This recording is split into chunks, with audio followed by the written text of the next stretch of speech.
Hello. देखिए यहाँ पर क्वेश्चन की जब हम बात करते हैं तो आइए क्वेश्चन की ओर हम आगे बढ़ते हैं।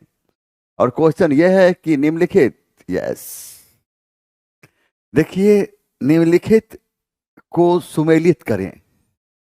तो सुमेलित करें, इसे मिलाने की बात हो रही है, तो मिला दीजिए ना। अब यहां देखते हैं, प्रथम जैन संगति समिति। तो प्रथम जैन संगति समिति की अध्यक्षता किसने किया था? तो कौन? स्थूल भद्र, यानी स्थूल बाहु। आइए, प्रथम बौद्ध संगति की अध्यक्षता कौन किया था? तो महाकश्यप। अब देखिए यहाँ पर द्वितीय जैन संगति की अध्यक्षता कौन किया था?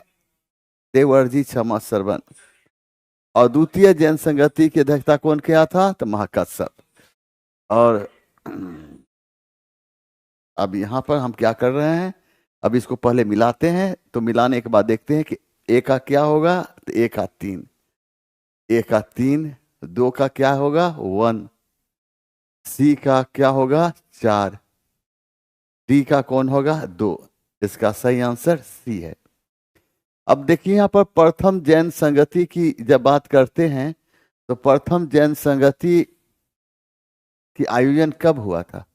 तो इसका समय होता है 322 ईस्वी पूर्व से लेकर 298 ईस्वी पूर्व। प्रथम बौद्ध समिति का अध्यक्ष समय क्या है? प्रथम बौद्ध संगति का समय क्या है? तो कितना है? तो 483 ईस्वी पूर्व। तो द्वितीय जनसंगति का समय क्या है? तो 512 ईस्वी, 512 ईस्वी। और द्वितीय जनसंगति का आयोजन समय क्या है? तो 383 ईस्वी पूर्व। अब हम देखेंगे कि यहां तक है। आइए आप यहां देखिए, कच्चे लोहे की 2 बड़ी निधियां कहां से प्राप्त हुई है? और इसका सही आंसर क्या हो जाता है? उपर्युक्त में से एक से अधिक। अब यह मांडी एक जगह कहाँ है? हिमाचल में है। कहाँ है? हिमाचल प्रदेश में। किसमें? हिमाचल प्रदेश। आइए यहाँ पर सोनपुरा, ये बिहार में कहाँ है? ये बिहार में कहाँ है? और ये बिहार में गया, गया में स्थित है। नरनौल ये कहाँ है? तो हरियाणा में, हरियाणा, हरियाणा। तो इसका सही आंसर क्या हो जाएगा? इसका सही आंसर होगा उपर्युक्त में से एक से अधिक, यानी डी। इसका डी। यहां देखिए कि स्थापित सिंधु घाटी सभ्यता जिन नदियों के तट पर बसी थी वे थी।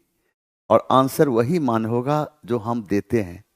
ABCD करके जो आंसर लिखा हुआ है वो मान्य नहीं है। जो हम बोलेंगे वही मान्य है। और इसका सही आंसर क्या होता है? सिंधु और चिनाब। इसका सही आंसर ए, 1 और 2। सिंधु नदी के तट पर कौन सा शहर स्थित है? तो हड़प्पा।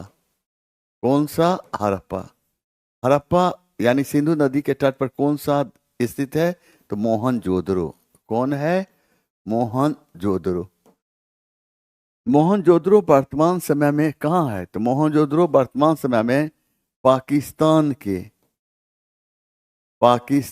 के सिंध प्रांत के, पाकिस्तान के सिंध प्रांत के लरकाना जिले में, लरकाना जिले में सिंधु नदी के तट पर स्थित है। सिंधु नदी के तट पर स्थित है, तट पर स्थित है। आइए, चिनाब के कौन है? मांड। उत्तर में मांड, उत्तर में मांड। यह जम्मू में, यह जम्मू में चिनाब नदी के तट पर, जम्मू में चिनाब नदी के तट पर स्थित है, तट पर स्थित है। आइए यहां पर, किस वैदिक ग्रंथ में वर्ण शब्द का सर्वप्रथम नामोल्लेख मिलता है? वर्ण, इसका सही आंसर है ऋग्वेद। याद रखना है, ऋग्वेद के 10वें मंडल के पुरुष सूक्त से हमें सर्वप्रथम चारों वर्णों के विषय में जानकारी मिलती है, जैसे ब्राह्मण, क्षत्रिय, वैश्य एवं शूद्र। अब देखें यहाँ पर ऋग्वेद की बात करते हैं तो ऋग्वेद के 10वें मंडल के पुरुष सूक्त से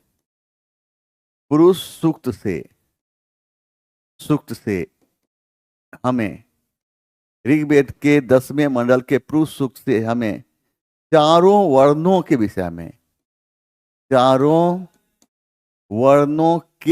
में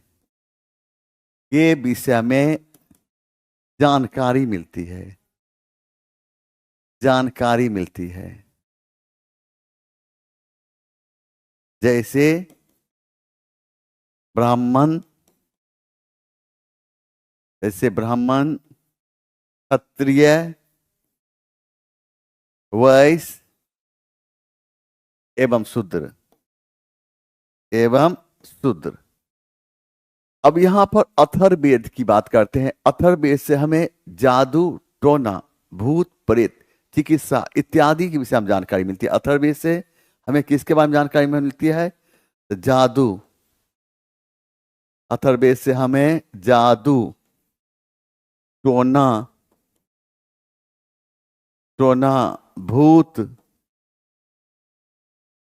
भूत, प्रेत, चिकित्सा इत्यादि के विषय में जानकारी मिलती है। सामवेद से हमें संगीत के विषय में जानकारी मिलती है। पूछेगा किस वेद से संगीत के विषय में जानकारी मिलती है? तो सामवेद से हमें संगीत के विषय में जानकारी मिलती है। किससे? संगीत के विषय में जानकारी मिलती है। आइए यहां पर क्वेश्चन नंबर 75 की ओर आते हैं, जल्दी इसको बताएं। आप हम ऐसा लिखते हैं कि किसी को समझ में नहीं आए, हम लिखते ही ऐसा समझ में नहीं आने के लिए। लिख कर उतारना थोड़ी है, उतारिएगा लिख के। हम जो लिखे उसको देख देख कर हिज्जा मिलाकर उतारेंगे। जो बोलते हैं वह देख कर लिखिए आप। अब पता नहीं कितनी आंख तेज है, आप कैसे पढ़ भी लेते हैं बोर्ड पर लिखल का। समझे? जो हम बोलते हैं ना उसको सुनकर लिखिए। वो बोर्ड पर हम लिखेंगे क्या वॉइस, तो आप भी मिला कर लिखिएगा वॉइस। ऐसा काम नहीं होता है, ठीक ना? आइए आप यहां देखिए, निम्नलिखित कथनों पर विचार कीजिए। यहां पर क्या है कि दक्षिण भारत के इक्ष्वाकु शासक बौद्ध मत के विरोधात्मक थे, यह गलत है। इसके समर्थक थे, विरोधात्मक नहीं, यानी समर्थक थे। और दक्षिण भारत में इक्ष्वाकु शासक बौद्ध धर्म के प्रचार के लिए बहुत सारा कार्य किया था। और पूर्वी भारत में पाल शासक बौद्ध मत के समर्थक थे, यह सही है। और इसका सही आंसर पूछ रहा है कौन सा सही है? इसका सही आंसर है बी। याद रखना है कि हम देखते क्या हैं, बौद्ध धर्म और जैन धर्म की जब हम बात कर रहे हैं तो यहाँ पर थोड़ी सी बात को ध्यान रखना है। बौद्ध धर्म का सबसे अधिक प्रभाव, यानी जैन धर्म का सबसे अधिक प्रभाव व्यापारी वर्ग पर पड़ा था, तो बौद्ध धर्म का सबसे अधिक प्रभाव महिला एवं शूद्रों पर पड़ा था। जैन धर्म को अंतिम रूप से राजकीय संरक्षण गुजरात के सोलंकी चालुक्य राजवंश के शासक ने दिया था, तो बौद्ध धर्म को अंतिम रूप से राजकीय संरक्षण पाल वंश के शासक ने दिया था। यहाँ पर देखिए, अब हम देखते हैं कि जैन धर्म की बात करते हैं तो जैन धर्म का सबसे अधिक प्रभाव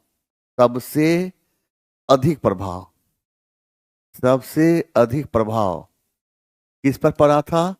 तो व्यापारी वर्ग पर पड़ा था। तो बौद्ध धर्म का सबसे अधिक प्रभाव,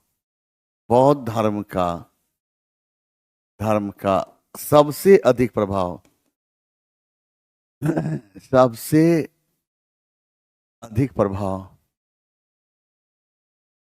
अधिक प्रभाव किस पर पड़ा था? महिला एवं शूद्रों पर पड़ा था। जैन धर्म को अंतिम रूप से राजकीय संरक्षण, अंतिम रूप से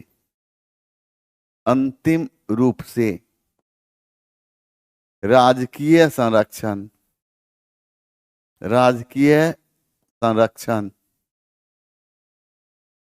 गुजरात के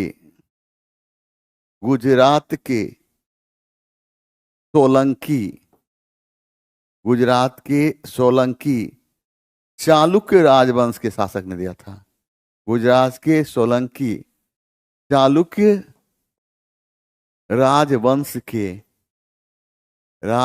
के शासक ने दिया था। तो बौद्ध धर्म को अंतिम रूप से राजकीय संरक्षण, बौद्ध धर्म को याद रखना है, बौद्ध धर्म को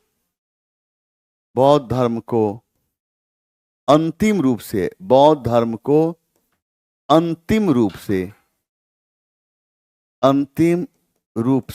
राजकीय संरक्षण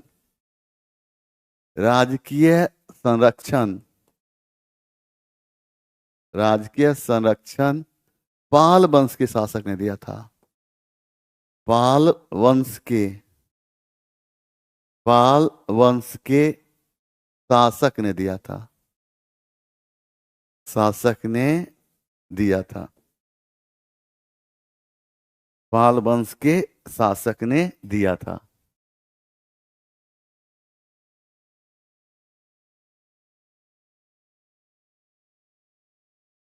थ्योरी समझेंगे।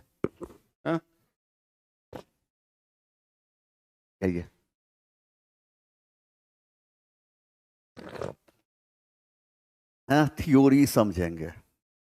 देखो इसको बनाओ, 23 क्वेश्चन बनाइए।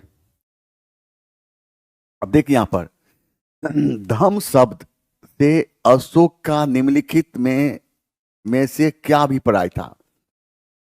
अब यहां पर देखना है धम शब्द से अशोक का निम्नलिखित में से क्या अभिप्राय था।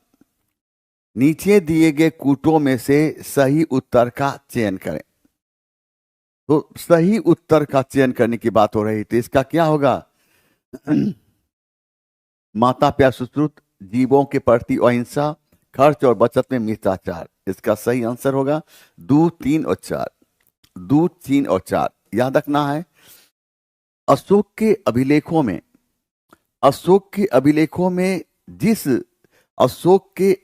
में जिस धम शब्द का प्रयोग हुआ है और अशोक के अभिलेखों में जिस धम शब्द का प्रयोग हुआ है, इसका संबंध बौद्ध धर्म से नहीं है। अशोक के अभिलेखों में जिस धम शब्द का प्रयोग हुआ है उसका संबंध बौद्ध धर्म से नहीं है, बल्कि सभी धर्मों के अच्छे गुणों के समावेश से है। इस प्रकार अशोक का धम का है मतलब सभी धर्मों के बीच सामंजस्य स्थापित करना। आपसे अभिलेख में ये प्रश्न ये रहेगा, अशोक के धम शब्द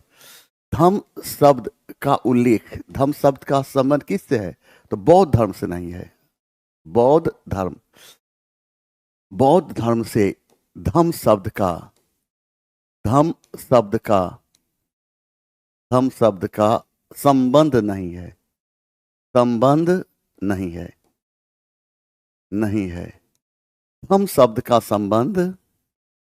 धम शब्द का संबंध सभी धर्मों के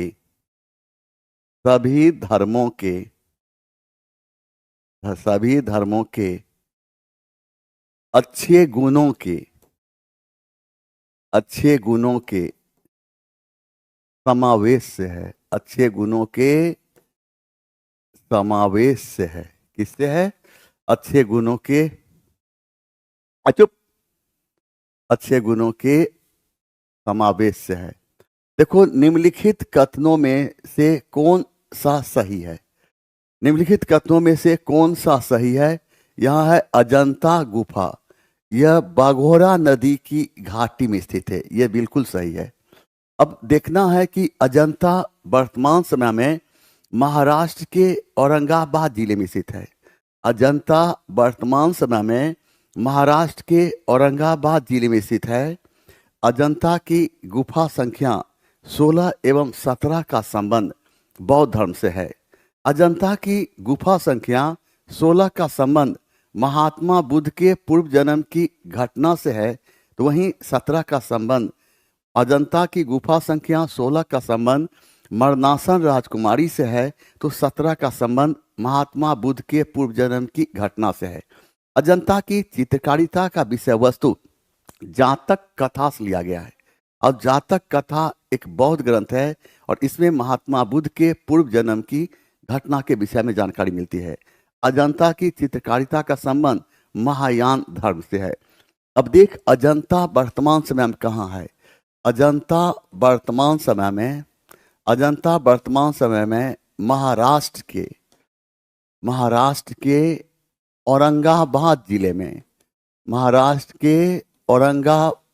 जिले में स्थित है।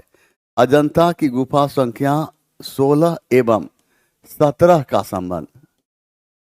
का संबंध किससे है? तो गुप्त काल से है। किससे है? तो गुप्त काल से है। अजंता की गुफा संख्या 16 का संबंध महात्मा बुद्ध के यानी अजंता की गुफा संख्या 16 का संबंध मरनासन राजकुमारी से है। किससे? मरनासन राजकुमारी से है। तो 17 का संबंध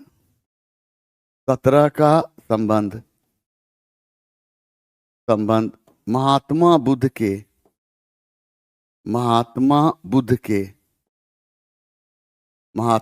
के पूर्व जन्म की घटना से है। महात्मा बुद्ध के पूर्व जन्म की घटना से है। अजंता की चित्रकारिता का संबंध किससे है? अजंता की चित्रकारिता का संबंध महायान धर्म से है। किससे? महायान धर्म से है। अब देखो, ये सांची स्तूप चंबल नदी के घाटी में स्थित है। गलत है, ये चंबल नदी के घाटी में स्थित नहीं है। ये सांची स्तूप मध्य प्रदेश के रायसेन जिले में स्थित है। रायसेन जिले में सांची नामक गांव में स्थित है। सांची नामक गांव में स्थित है।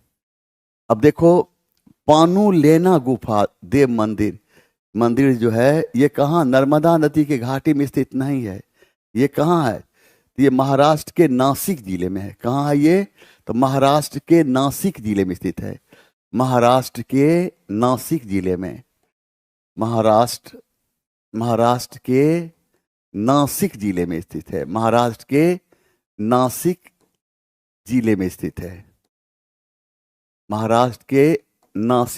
स्थित है। आ जाइए यहाँ पर, एक चीज देख, यहाँ पर चल जवान, बोल, कोई दिक्कत है? तेजी से बोल जवान, तेजी से जवान बोल, कोई दिक्कत है? 16 का संबंध मरनासन राजकुमारी से और 17 का संबंध महात्मा बुद्ध के पूर्व जन्म की घटना से। 23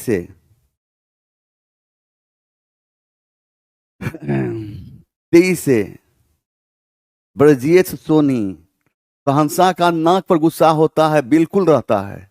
पढ़ना है तो पढ़िए, नहीं पढ़ना है तो जाकर आरती नहीं खाइए, कोई जरूरी नहीं है। सहंसा किसी के रिकमेंड पर नहीं आता है,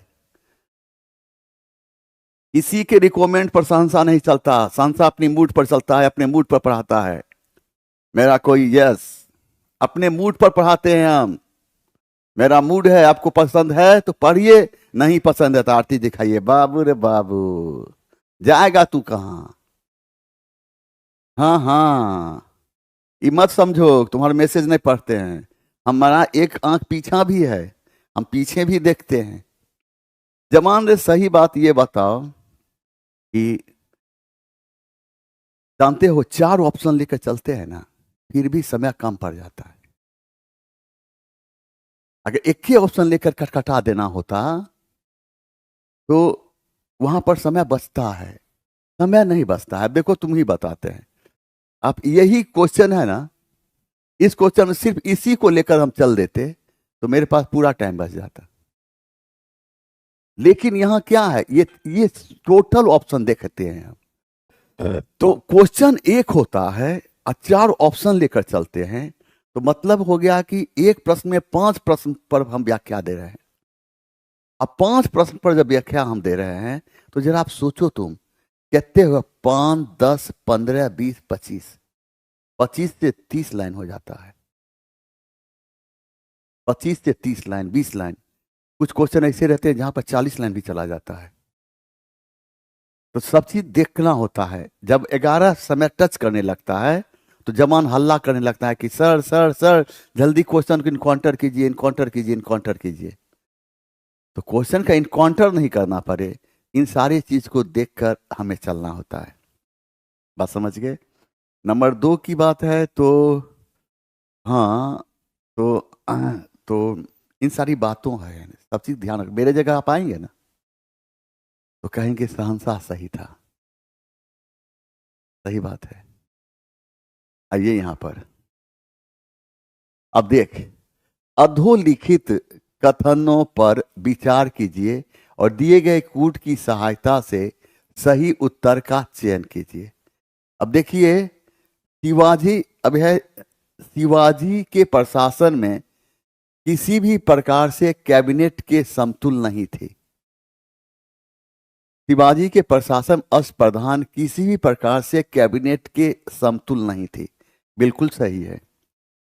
अब देखिए, 8 मंत्री शिवाजी के सचिव की भांति कार्य करते थे, यह भी सही है। इसका मतलब है ए सही, इसका सही है, ए और आर दोनों सही है और आर ए की सही व्याख्या है। इसका सही आंसर बी हो जाएगा। बात समझ गए ना? तो हम बात करते हैं, आपको समझ में नहीं आएगा, आप घर में रहिए, आपको समझ में कैसे आएगा? नहीं आ सकता है। आप समझ में, घर में आप रहना है, दूसरे पढ़ लेना है, ये समझ में आपको नहीं आएगा, एकदम नहीं समझ में आएगा। समझ में आपको आना भी नहीं है और हम ऐसे पढ़ाएंगे भी नहीं कि आपको समझ में आ जाए।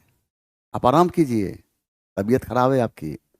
आइए यहां पर, अब देखो यहां पर क्या देखते हैं कि शिवाजी के प्रशासन में अष्टप्रधान किसी भी प्रकार के कैबिनेट के समतुल नहीं था। यानी शिवाजी के प्रशासन जो अष्टप्रधान थे 8 मंत्री से, और यह कैबिनेट के समतुल्य नहीं था।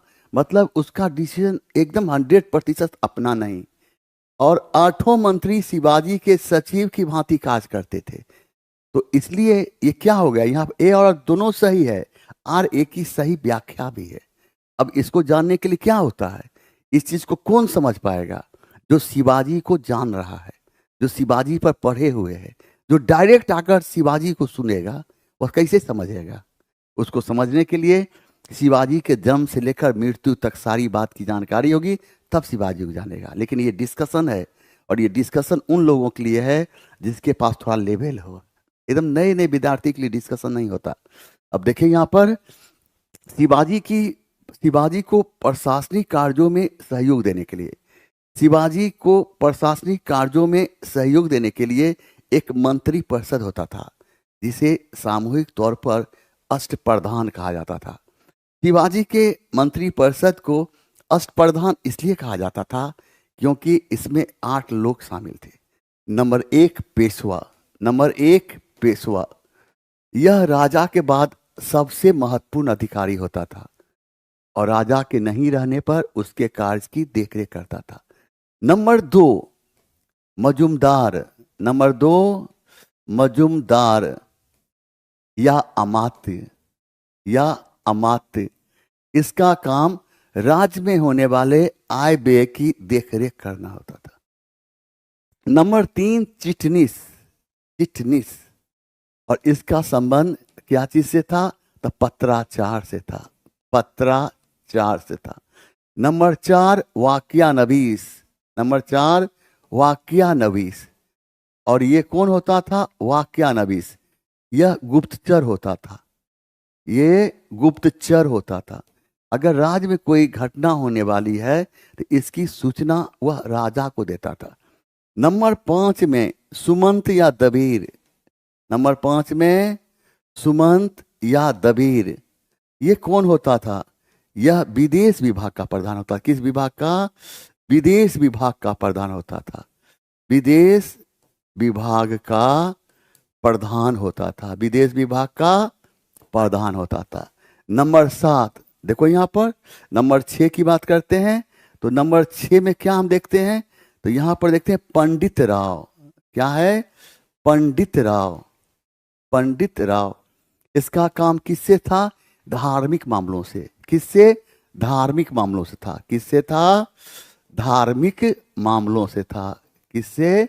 धार्मिक मामलों से था। नंबर 7 सेनापति। सेनापति, ये कौन होता था? तो सेना का प्रधान होता था। सेना का प्रधान होता था। क्या होता था? प्रधान। नंबर 8 क्या होता था? न्यायाधीश। न्यायाधीश, ये कौन होता था? तो न्याय का प्रधान होता था। ये होता था न्याय का प्रधान होता था। न्याय का प्रधान होता था। अब पेशवा, ये राजा के बाद सबसे, पेशवा राजा के बाद, राजा के बाद सबसे महत्वपूर्ण अधिकारी होता था। सबसे महत्वपूर्ण अधिकारी होता था। सबसे महत्वपूर्ण अधिकारी होता था। मजूमदार या मात, इसका काम आय व्यय की देखरेख करना। आय व्यय की देखरेख करना। आय मतलब कितनी आमदनी और व्यय मतलब कितनी खर्चा। चिटनीस, इसका संबंध क्या चीज से था? पत्राचार से, चिट्ठी से। वाक्यानबीस, इसका संबंध क्या चीज था? तो गुप्तचर से। राज्य में कोई घटना होने वाली है तो इसकी सूचना गुप्तचर राजा को देता था। सुमंत या दबीर, इसका संबंध किससे था? तो विदेश विभाग से। पंडित राव, इसका संबंध किससे था? तो धार्मिक मामलों से, यानी धार्मिक मामले का प्रधान होता था। अब इसका सेनापति ये कौन होता था? तो सेना का प्रधान होता था। और नंबर 8 न्यायाधीश कौन होता था? तो ये न्याय का प्रधान होता था। तो देख जवान, क्या ठो हो गया यहाँ क्वेश्चन? 1 2 3 4 5 6 7 8। Good night. आइए आगे बढ़ जाए जवान। 23 से आगे बढ़े। 23 बताओ जवान, आगे बढ़ जाए। 23 बताओ। 23 बताओ। सांसा का जवान का गुस्सा होता है ज्यादा। नहीं, आगे बढ़े। तभी मैसेज करो। 23 मैसेज करो।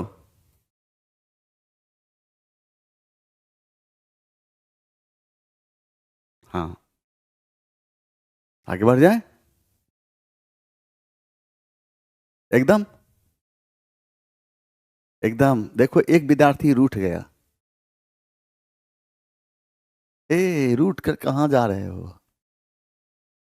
आना पड़ेगा, रिजल्ट लेने के संस्था के पास आना पड़ेगा। जाएगा कहाँ? जबरदस्ती पढ़ने के लिए बुला लेंगे। आओ इधर, आओ यहाँ पर, आगे बढ़ जाएं। अब देखो शिवाजी ये पर बोलने लग जाएंगे तो 2 दिन बोलते रह जाएंगे। डिस्कशन है रे जवान रे। डिस्कशन किसके लिए है? जो पढ़े हुए है, जो अब रिजल्ट लेने के कगार पर है, उसके लिए है। आप समझ गए? आप आओ यहाँ पर। यहां देख, ब्रिटिश शासन के दौरान भारत में उद्योगों का कोई स्वतंत्र विकास नहीं हुआ। इसका क्या कारण था? इसका कारण ढूंढ। इसका कारण ढूंढ। इसके कारण को ढूंढने में हमने मदद करेंगे। कारण ढूंढ के दिखाओ। तेज से ढूंढ, प्रयास कर। पहले सोच लेगा कि हम क्वेश्चन जान रहे हैं, तो हार हो जाएगी। हार हो जाएगी। उठाकर पटक प्रश्न के। देख यहां पर,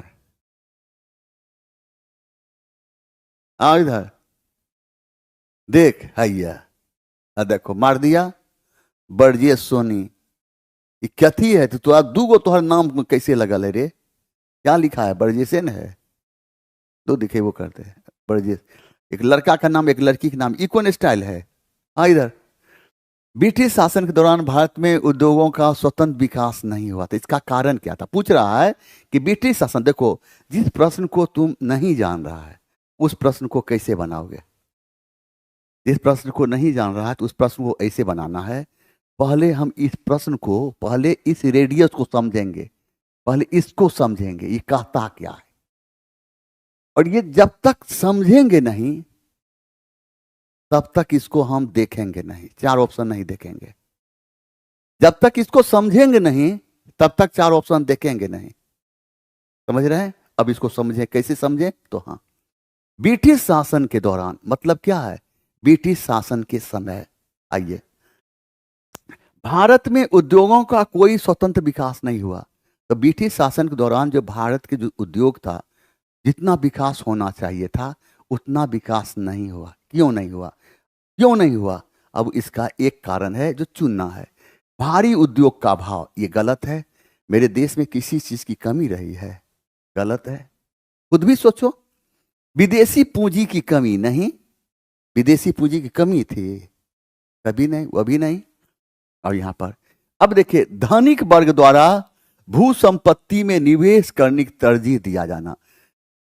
पहला जितना भी अमीर लोग होते थे वह पैसा क्या चीज में खर्च करते थे? जमीन में करते थे, उद्योग में नहीं करते थे।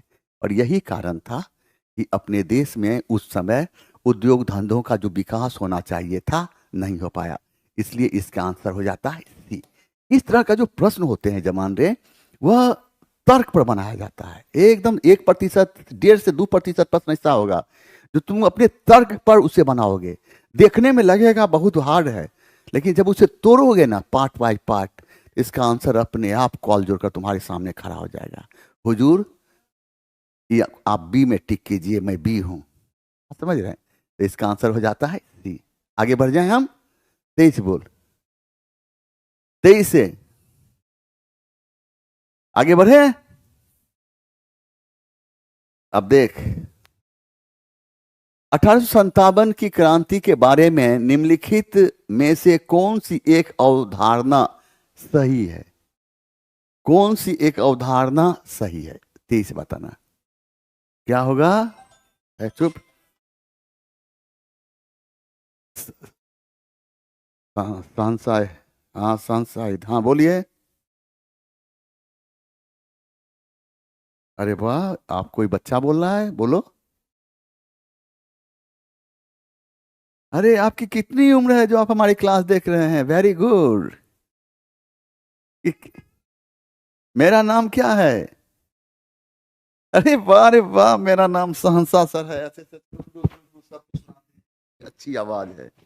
हाँ, हेलो हेलो, क्या नाम है आप मेरा? नहीं नहीं नहीं, खाना तो नहीं खाए हैं, लेकिन ये बताइए आप, मेरा नाम क्या है? नाम मेरा क्या है? सहंसा सर। अच्छा, ये बताइए आप कितनी उम्र के हैं? कितना उम्र है आपकी? आप 3 साल के हैं और मेरा वीडियो देख रहे हैं? अरे वाह वाह वाह वाह वाह वाह वाह। हाँ हाँ, ठीक है ठीक। जब आपकी नौकरी हो तो हमें फोन करके बता दीजिए, ठीक है? आप कब आ रहे हैं? जल्द आ जाइए। नहीं, कल मत आइए, कल संडे है, हमारी मुलाकात नहीं होगी। मंडे को भी नहीं आना है क्योंकि कोचिंग बंद है। मंगलवार को आना है, ठीक है?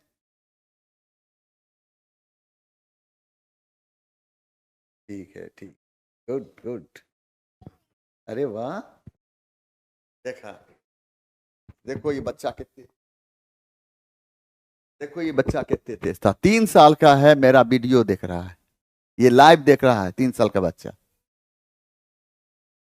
Good night. और ये बच्चा 3 साल का है, वीडियो देख रहा है और कहता है सर हम एक एक चीज देख रहे हैं, कहीं कोई दिक्कत नहीं है। अरे कि जिसकी माँ संस्कारी होती है ना, बाप चलेगा, बाप कैसा भी हो चलेगा। अगर माँ संस्कारी है, उस बच्चे को आगे बढ़ने से कोई नहीं रोक सकता। उसको आगे बढ़ने से कोई नहीं रोक सकता। कोई नहीं, कोई नहीं, कोई नहीं। जवान आगे बढ़े, हम आगे बढ़ जाएं। देखिए, 1857 की क्रांति के बारे में निम्नलिखित में से कौन सी एक अवधारणा सही है? एक सही है। अब देख जवान, इस सब क्वेश्चन को अपने मने बना लेना है, इसको पढ़ने की आवश्यकता नहीं है। छोड़ डिस्कशन, क्वेश्चन कैसे पकड़ा जाए, कैसे स्कोर बढ़े, उसकी हम बात करते हैं। आओ यहां पर, अब हम अपना नंबर दें। अभी आप हमसे लड़ाई किए हैं, हम आपका नंबर दें, 2 जन्म तक आपको नंबर हम अपना नहीं देंगे। देख रहे जवान, अभी हमसे लड़ाई किए हैं और हमसे नंबर मांग रहे हैं, 2 जन्म तक नंबर नहीं देंगे। ले ले ले ले, देखो यहां पर 1857 की क्रांति के बारे में निम्नलिखित में से कौन सी एक अवधारणा सही है? मतलब क्या, 1857 के क्रांति के बारे में ये ऑप्शन है, इसमें एक सही है, उसको चुनना है। तो हम पहले एक से आते हैं। पहला हम देखेंगे, भारतीय इतिहासकारों ने इसे भारतीय विद्रोह के रूप में वर्णित किया है। भारतीय इतिहासकारों ने इसे भारतीय विद्रोह के रूप में वर्णित किया है? नहीं, नहीं किया है। कहां है ये हमारा विद्रोह है? आइए यहां पर, ब्रिटिश इतिहासकारों ने इसे स्वाधीनता का संग्राम कहा है? नहीं कहा है, नहीं कहा है। इसने भारत में ईस्ट इंडिया कंपनी की शासन प्रणाली को मृत प्राय बना दिया। जब शासन मृत हुई, जब किसी, ऐसे सोचो ना, जब शासन कमजोर होती है तभी ना लड़ाई झगड़ा, हत्या, चोरी, डकैती या विद्रोह होता है, होता है ना। इसका आंसर क्या हो जाएगा? इसका आंसर हो जाता है सी। इसने भारत में ईस्ट इंडिया कंपनी की शासन प्रणाली को मृत प्राय बना दिया। अब 1857 का विद्रोह जब हम पढ़ाते हैं तो यही 3 से 4 दिन एकदम लगातार क्लास चलता है, तब हम इस पर विजय प्राप्त करते हैं। लेकिन अब हम 1857 के विद्रोह संबंधित कुछ ऐसे पहलू को टच करें जो एग्जाम में पूछते हैं, ठीक ना। पहला चीज यहां पर हम ये देखते हैं कि छोटी छोटी बात को भी नजरअंदाज नहीं किया जाए। एक याद रखिएगा कि एग्जाम में भारी भारी बड़ा बड़ा प्रश्न गलत नहीं होता है, जो छोटा छोटा प्रश्न होता है ना वही गलत हो जाता है। इसमें बहुत ऐसा लड़का होगा जिसको 2 3 4 5 6 7 8 9 नंबर से इसका रिजल्ट रुका है, लेकिन 9 से 10 नंबर तक इसका रिजल्ट रुका है, 1 2 3 4 5 6 7 8 9 10। लेकिन उससे पूछो, अभी अभी पूछो उससे, अभी जस्ट अभी पूछो, अगर उसका छोटा छोटा जानता हुआ प्रश्न गलत नहीं हुआ होता तो आज 1 तारीख है ना, उसके हाथ में 50,000 रुपया आ गया रहता, 40,000 रुपया आ गया होता। अगर प्राइमरी है तो 38,000 कुछ रुपया आ गया होता।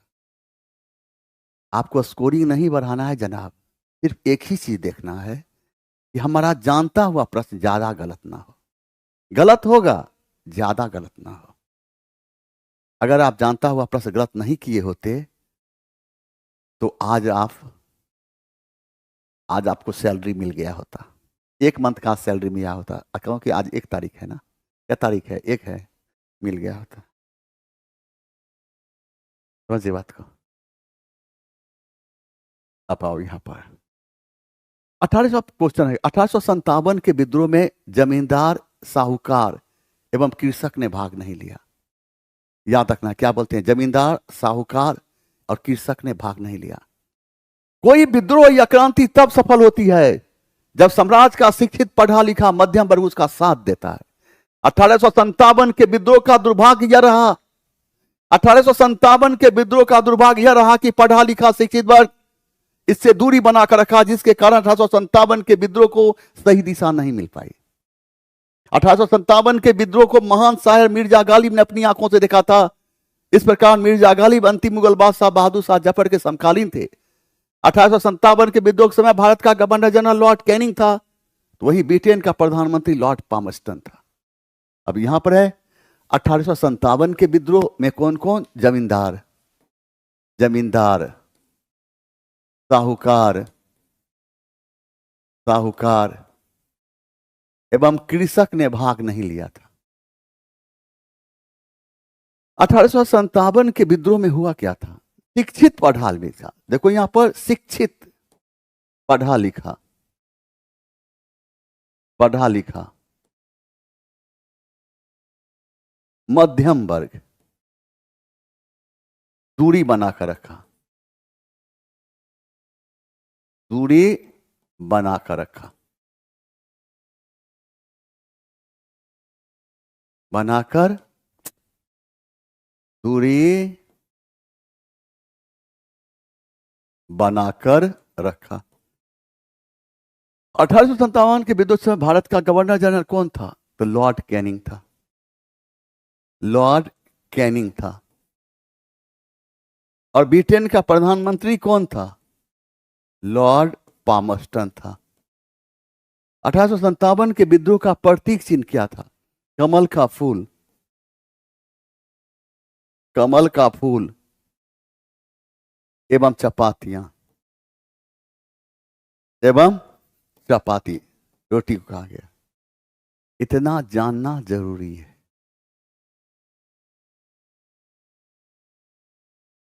आइए यहां पर, इधर देख, इधर देख, इसका जल्दी बना। निम्नलिखित में से संविधान सभा के बारे में गलत कथन कौन सा है? संविधान सभा के बारे में गलत कथन कौन सा है? अभी बताओ। इतिहास में संविधान का प्रश्न देगा तो हल्दी घाटी का युद्ध ही ना होगा। जो संविधान का राजा होगा, पॉलिटी का, वह यही कहेगा ना, शहंशाह हमारे राज्य की सीमा को छुआ है।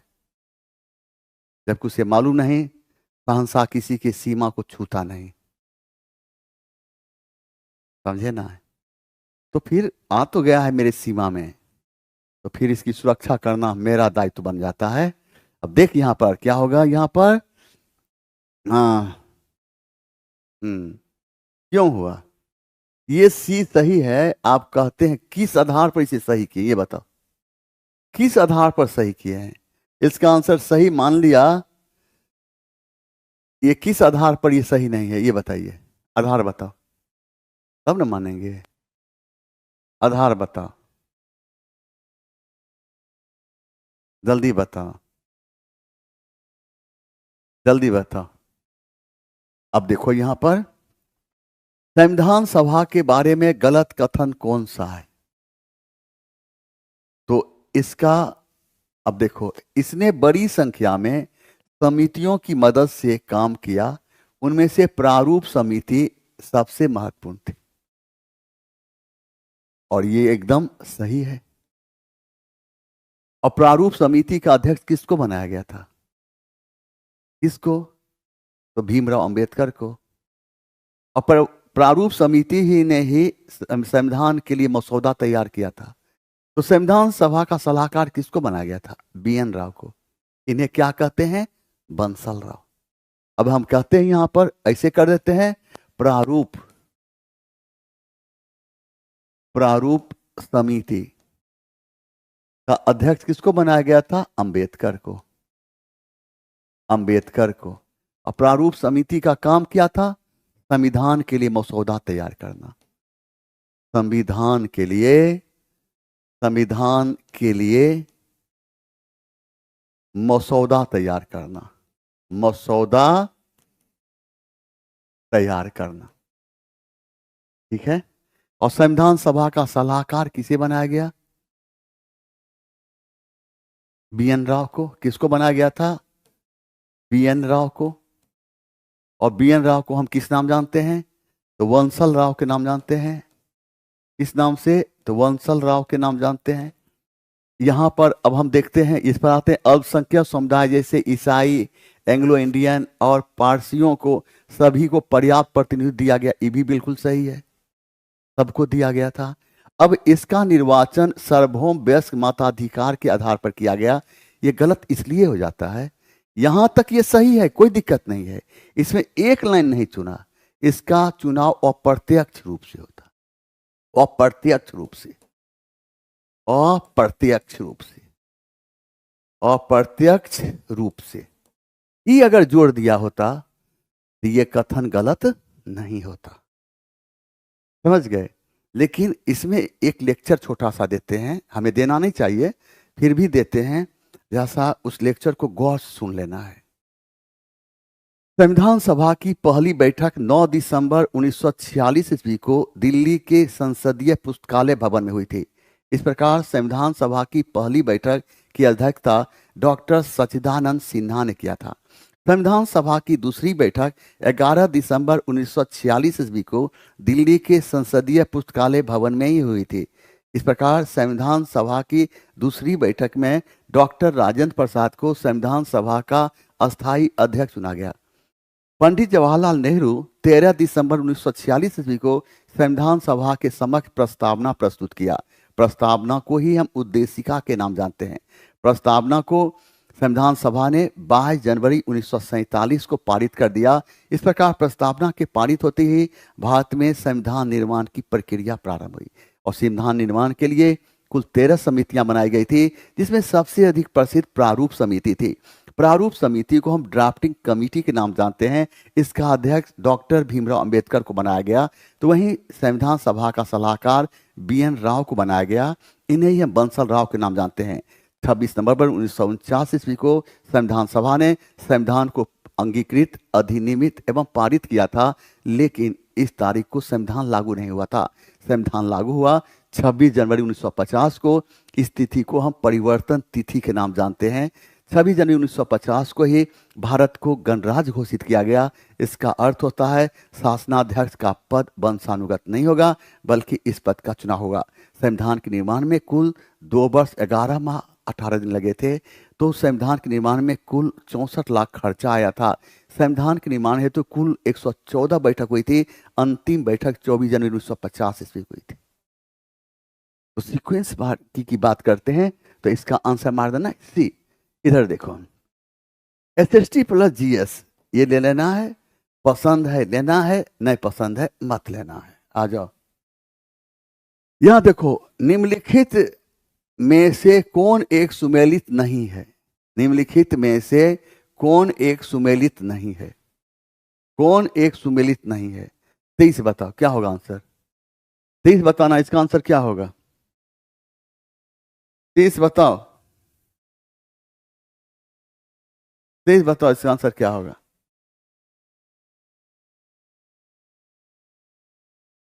जल्दी बताओ।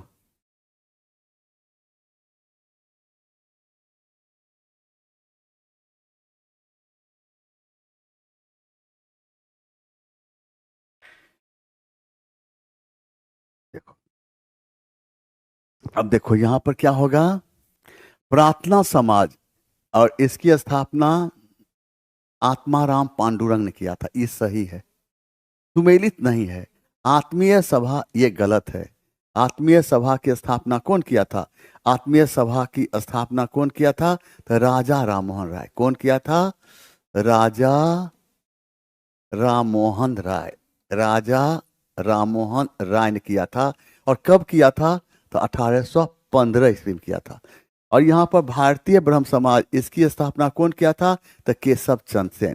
केशव चंद्र सेन ने भारतीय ब्रह्म समाज की स्थापना किया था। कब किया था? तो 1866 ईस्वी में किया था। कहाँ किया था? तो कलकत्ता में किया था। कहाँ किया था? कलकत्ता में किया था। प्रार्थना समाज की स्थापना डॉक्टर आत्माराम पांडुरंग किया था। कब किया था? तो 1867 ईस्वी में हुआ था। और कहाँ हुआ था? तो मुंबई में हुआ था। कहाँ हुआ था? मुंबई में हुआ था। ठीक ना। अब यहाँ पर आत्मीय सभा की स्थापना राजा राममोहन राय कब किया था? तो 1815 ईस्वी में किया था। कब किया था? 1815 ईस्वी। आगे बढ़ जाए तो इसका आंसर क्या होगा? कौन सुमेलित नहीं है? नहीं है, तो इसका सही आंसर हो जाता है बी। आइए यहां पर देखिए, यहां पर सोमेंद्र नाथ टैगोर द्वारा स्थापित दल का क्या नाम है? 30 बताना है। 30 बताओ। और इसका नाम है क्रांतिकारी साम्यवादी दल। और इसकी स्थापना कब हुई थी? तो 1939 ईस्वी में हुई थी। और ये जो थे को देखें यहां पर, सोमेंद्र नाथ टैगोर कौन थे? टैगोर कौन थे? यह रविन्द्रनाथ टैगोर के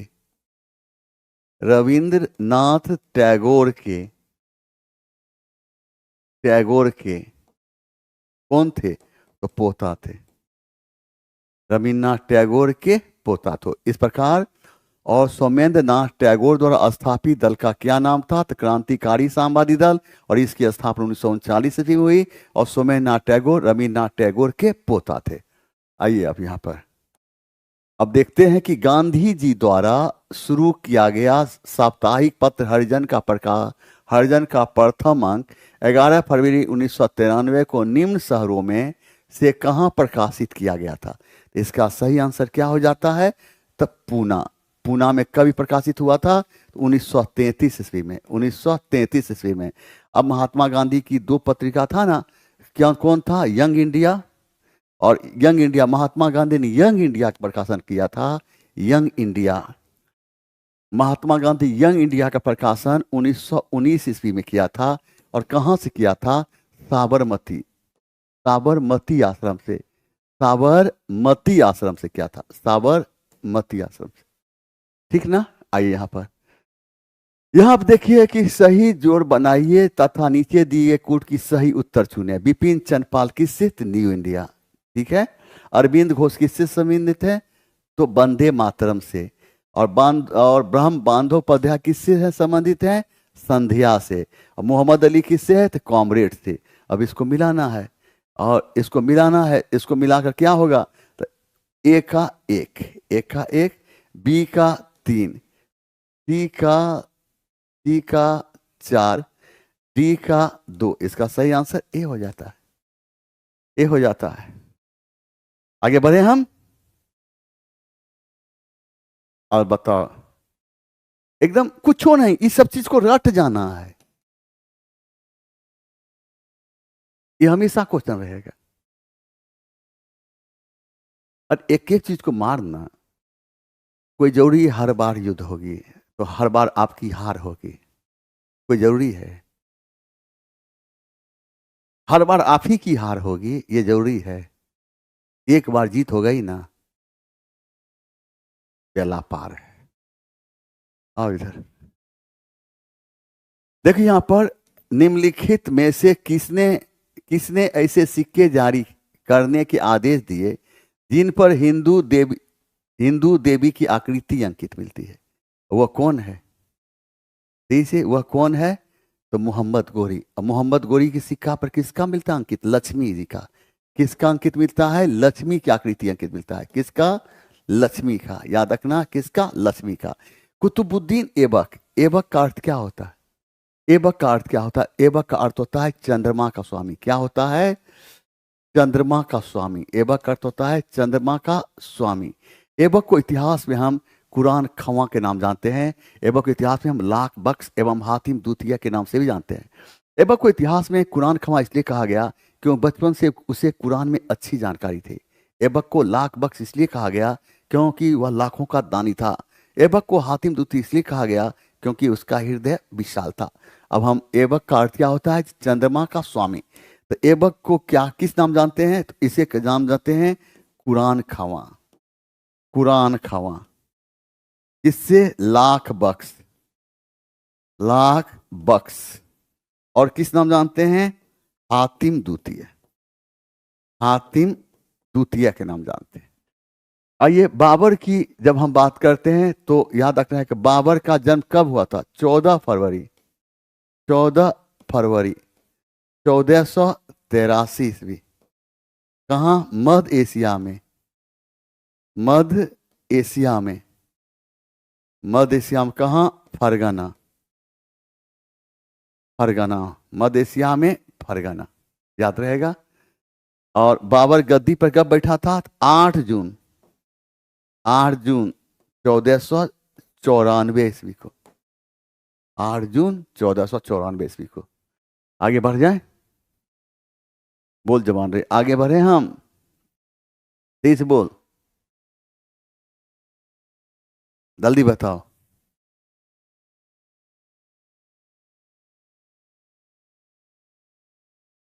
तेईस से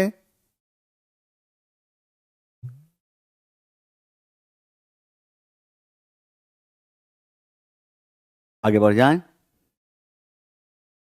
ये देखिए, किस राजवंश ने वारंगल पर सफलतापूर्वक शासन किया था? किस राजवंश ने वारंगल पर सफलतापूर्वक शासन किया था? तेईस बताओ। तेईस बताना है, क्वेश्चन 23 बताओ। तुम ही बताओ क्या होगा इसका आंसर। सी से।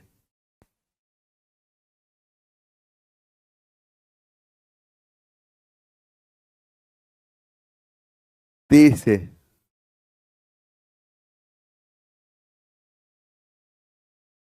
सी से। और इसका सही आंसर हो जाता 1, 3 और 4। लेकिन याद रखना, वारंगल पर शासन करने वाला सबसे प्रसिद्ध राजवंश कौन था? काकतीय राजवंश। याद रखना, तेलंगाना की राजधानी वारंगल थी। तेलंगाना की राजधानी वारंगल थी। और तेलंगाना का सबसे प्रसिद्ध शासक प्रताप रुद्रदेव था। प्रताप रुद्रदेव ने सोने की एक मूर्ति बनवाकर साथ में कोहिनूर हीरा मल्लिक काफूर को भेंट किया था। इसका मतलब यह है, तेलंगाना का शासक ये प्रताप रुद्रदेव अलाउद्दीन खिलजी की अधीनता को स्वीकार कर लिया। अलाउद्दीन खिलजी की नीति दक्षिण भारत के राज्यों के प्रति सिर्फ धन प्राप्ति की थी। अलाउद्दीन खिलजी के समय में दक्षिण भारत के विजय का श्रेय उसके सेनानायक मल्लिक काफूर को जाता है। अब देखें, अलाउद्दीन खिलजी के समय में देख रहे हैं यहां पर अलाउद्दीन अलाउद्दीन खिलजी अलाउद्दीन खिलजी के समय में दक्षिण भारत के विजय का श्रेय दक्षिण भारत के विजय का श्रेय किसको जाता है? तो मल्लिक काफूर को जाता है। किसको? मल्लिक काफूर को जाता है। याद रखना है, अलाउद्दीन खिलजी की नीति दक्षिण भारत के राज्यों के प्रति क्या थी? धन प्राप्ति की थी। क्या थी? धन प्राप्ति की थी। धन प्राप्ति की थी। तेलंगाना के राजा तेलंगाना की राजधानी कहाँ थी? तो वारंगल थी। कहाँ थी? वारंगल थी। तेलंगाना का शासक कौन था? प्रताप रुद्रदेव। तेलंगाना का शासक कौन था? तो प्रताप रुद्रदेव। और प्रताप रुद्रदेव क्या किया? सोने की मूर्ति बनाकर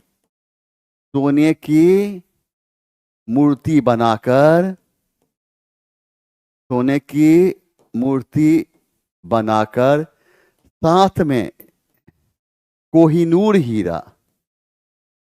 में कोहिनूर हीरा मल्लिक काफूर को भेंट किया था। मल्लिक काफूर को भेंट किया था।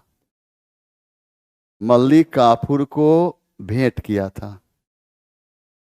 मल्लिक काफूर को भेंट किया था। ये पढ़ लीजिएगा, ये पढ़ा जाएगा। ये पढ़ सकते हैं इसको? सी से आ जाओ, आगे बढ़ जाएं। जवान कोई दिक्कत है? जल्दी बताओ जवान। जवान कोई दिक्कत है? जल्दी बताओ जवान, बोलो।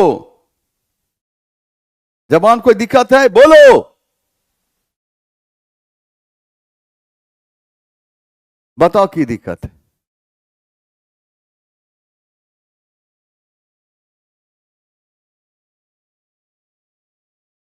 कुछ बताओ।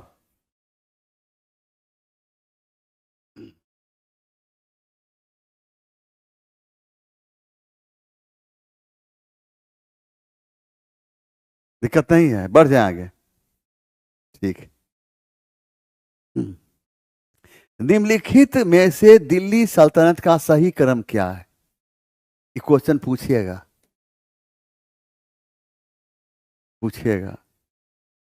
और इसमें क्या होगा? गुलाम वंश, खिलजी वंश, तुगलक वंश और लोदी वंश। और इसका सही आंसर होगा बी। सही आंसर होगा बी। अब इसको हम क्या करते हैं? ये प्रॉब्लम को समाप्त करते हैं। हर बार पूछता है और गलत होता है। इसकी प्रॉब्लम को आज एकदम समाप्त कर देते हैं। समझाइए। आइए आइए। अब यहां पर गुलाम राजवंश देखिए, यहां पर गुलाम राजवंश गुलाम राजवंश का शासनकाल क्या है? 1206 ईस्वी से लेकर 1206 ईस्वी से लेकर 1290 ईस्वी। फिर गुलाम वंश के बाद कौन सा राजवंश आया? खिलजी राजवंश। खिलजी राजवंश। और खिलजी राजवंश का शासनकाल क्या है? तो 1290 से लेकर 1320 ईस्वी। अब खिलजी राजवंश के बाद कौन सा राजवंश आया? तुगलक राजवंश। तुगलक तुगलक राजवंश। और तुगलक राजवंश का शासनकाल क्या होता है? तो देखो, और 1320 से लेकर 1414 ईस्वी। तुगलक राजवंश के बाद कौन सा राजवंश आया? सैयद राजवंश। सैयद राजवंश। और सैयद राजवंश का शासनकाल क्या होता है? देखो, 1414 से लेकर 1451 ईस्वी। और याद रखना है, सैयद राजवंश के बाद कौन सा राजवंश आता है? तो सैयद राजवंश के बाद कौन सा राजवंश आता है? लोधी राजवंश। लोधी राजवंश। कौन सा? लोधी राजवंश। और लोधी राजवंश का समय क्या है? 1451 ईस्वी से लेकर 1526 ईस्वी। 1526 ईस्वी। यानी कि लोधी राजवंश दिल्ली सल्तनत की धरती पर शासन करने वाली अंतिम राजवंश थी। कौन लिखे कि कमिंग ने सर प्रश्न को तोड़ तोड़ कर समझा कर समझ में नहीं आ रहा है, तो प्रश्न को हम तोड़ते नहीं हैं, प्रश्न को हम जोड़ जोड़ कर समझाते हैं। तोड़ देंगे तो फिर उठेगा, खत्म, बात खत्म। हम प्रश्न को तोड़ते नहीं हैं, हम प्रश्न को जोड़ते हैं और तब समझाते हैं। पहले थोड़ा सा पढ़ लीजिए, तब आप डिस्कशन में आइए, सब ठीक हो जाएगा। बात समझ गए ना? ये थोड़ा सा पढ़ के आना चाहिए। एक बार डायरेक्ट आइएगा तो कैसे समझ में आएंगे? समझिए बात को, थोड़ा सा पढ़ के डिस्कशन में आना चाहिए।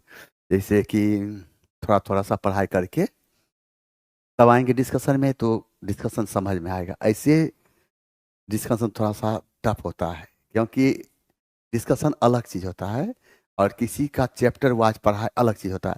तो चैप्टर वाइज थोड़ा पढ़ने के बाद जब आप डिस्कशन के दुनिया में आएंगे तो बहुत मजा आएगा। तो रही बात हमारी, तो हम किसी चीज़ को तोड़ते नहीं हैं, हम जोड़ जोड़ कर पढ़ाते हैं। लोग कहता है ना तोड़ तोड़ कर, यार तुम तोड़ ही दिया तो फिर खत्म हो गया। तोड़ तोड़ कर नहीं, जोड़ जोड़ कर पढ़ाते हैं, ठीक ना? तब तक आइए यहां पर, अब है आगे बढ़ जाए। जवान आगे बढ़े हैं, जल्दी बताओ, जल्दी बताओ जवान।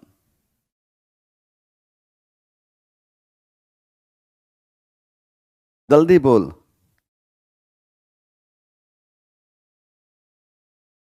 तानसा नहीं पढ़ता। पढ़ के पढ़ाना संभव है, पढ़ के पढ़ाना संभव है। तानसा आज तक कागज उजर देख के नहीं पढ़ाता। समझ गई? चल इधर, वो समझती है कि सर पढ़ के पूछती है, सर आप भी पढ़ के आते होंगे। आओ इधर, देखिए, विजयनगर साम्राज्य की वित्तीय व्यवस्था की मुख्य विशेषता क्या थी? याद रखना है कि वित्तीय व्यवस्था की मुख्य विशेषता क्या थी? तो भू राजस्व थी। क्या थी? भू राजस्व। तो उस समय मध्यकालीन भारतीय इतिहास में और आय का मुख्य स्रोत भूमि कर ही होता था। क्या होता था? भूमि कर ही होता था। और विजयनगर काल में भूमि कर उपज का 1/6 भाग लिया जाता था। विजयनगर काल में भूमि कर उपज का 1/6 भाग लिया जाता था और भू राजस्व विभाग को 58 कहा जाता था। हम देखते हैं कि विजयनगर काल में भूमि कर उपज का 1/6 भाग लिया जाता। भू राजस्व विभाग की बात करते हैं तो भू राजस्व विभाग को 58 कहा जाता था। क्या कहा जाता था? आइए यहां पर स्टार देखकर, अब देखो विजयनगर काल में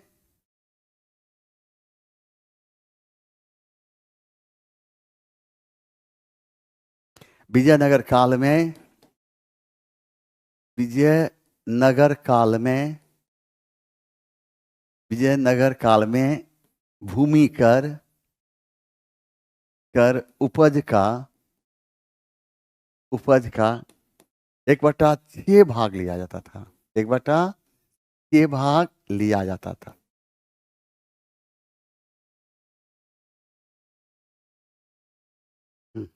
कितना? 1/6 भाग है।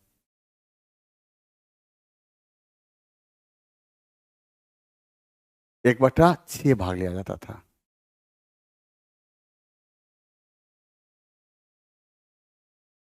भू राजस्व विभाग को, भू राजस्व विभाग को, भू राजस्व विभाग को क्या कहा जाता था? 58 कहा जाता था। 58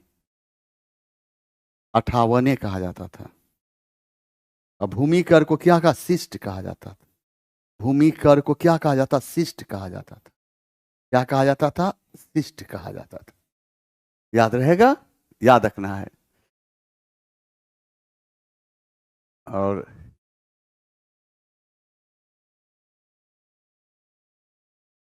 अब यहां पर क्या देखना है कि विजयनगर काल में भूमि कर उपज का कितना लिया जाता था?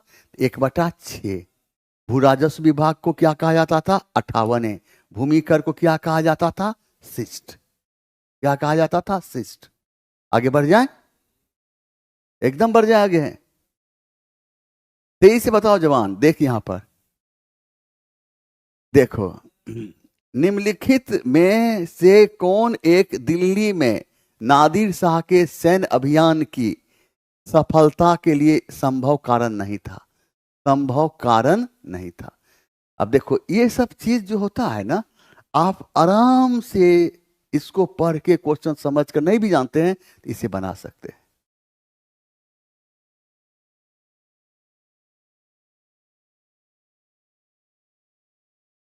हाँ हाँ हाँ, बिल्कुल बिल्कुल बिल्कुल बिल्कुल।